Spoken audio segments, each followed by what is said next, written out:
നമസ്കാരം. പ്രധാന വാർത്തകൾ.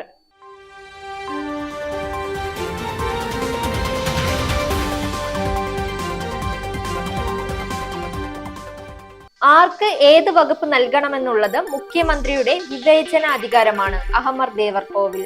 ശബരിമല തീർത്ഥാടകർക്ക് കൂടുതൽ സൗകര്യങ്ങൾ. ക്യൂ കോംപ്ലക്സിലും നടപ്പന്തലിലും അധികം ഫാനുകൾ സജ്ജമാക്കി. ക്യാപ്റ്റൻ കമ്മിൻസിന്റെ കയ്യിൽ എല്ലാം ഭദ്രം. പാകിസ്ഥാനെ തോൽപ്പിച്ച് മെൽബൺ ടെസ്റ്റ് നേടി ഓസീസ്. വാർത്തകൾ വിശദമായി.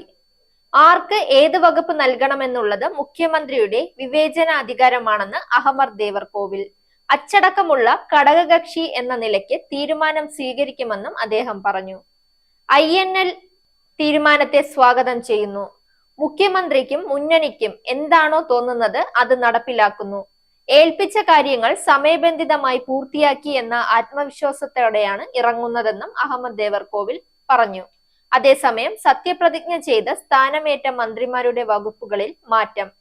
രജിസ്ട്രേഷൻ, പുരാരേഖ, മ്യൂസിയം, പുരാവസ്തു വകുപ്പുകൾ കടന്നപ്പള്ളി രാമചന്ദ്രനും ഗതാഗത വകുപ്പ് KB ഗണേഷ് കുമാറിനും ചുമതല നൽകി. തുറമുഖ വകുപ്പ് മന്ത്രിയായി VN വാസവൻ ചുമതലയേൽക്കും.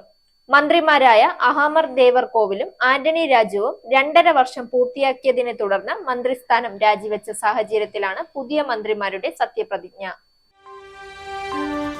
മകരവിളക്ക് ഉത്സവത്തിനായി വൈകുന്നേരം ശബരിമല നട തുറക്കുമ്പോൾ പമ്പ മുതൽ സന്നിധാനം വരെ അയ്യപ്പന്മാർക്ക് കൂടുതൽ സൗകര്യങ്ങൾ ഒരുക്കി തിരുവിതാംകൂർ ദേവസ്വം ബോർഡ്.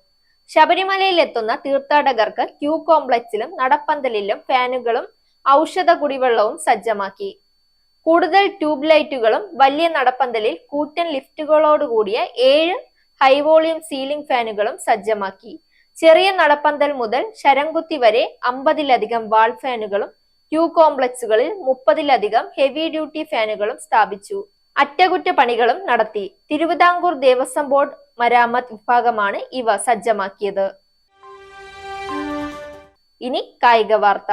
മെൽബൺ ടെസ്റ്റിൽ പാകിസ്ഥാനെ തോൽപ്പിച്ച് ടെസ്റ്റ് പരമ്പര സ്വന്തമാക്കി ഓസ്ട്രേലിയ. 79 റൺസിനാണ് ഓസീസിന്റെ ജയം. 317 റൺസ് വിജയലക്ഷ്യം പിന്തുടർന്ന പാകിസ്ഥാൻ 237 റൺസിന് പുറത്താവുകയായിരുന്നു. ക്യാപ്റ്റൻ പാറ്റ് കമ്മിൻസിന്റെ ബൗളിംഗ് ആണ് പാകിസ്ഥാനെ തോൽപ്പിക്കാൻ ഓസീസിനെ സഹായിച്ചത്. 2ാം ഇന്നിംഗ്സിലും കമ്മിൻസ് 5 വിക്കറ്റ് വീഴ്ത്തി.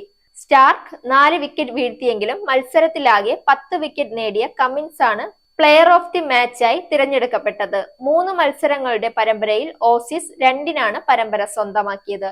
വാർത്തകൾ അവസാനിക്കുന്നു. നേരിന്റെ വാർത്തകൾ നിങ്ങളുടെ വിരൽത്തുമ്പിൽ എത്താനായി സാക് ന്യൂസ് ചാനൽ സബ്സ്ക്രൈബ് ചെയ്തും ഷെയർ ചെയ്തും ഒരു ശരിയായ മാധ്യമ നിലപാടിന് നിൽക്കാൻ ഞങ്ങൾ നിങ്ങളെ ക്ഷണിക്കുന്നു.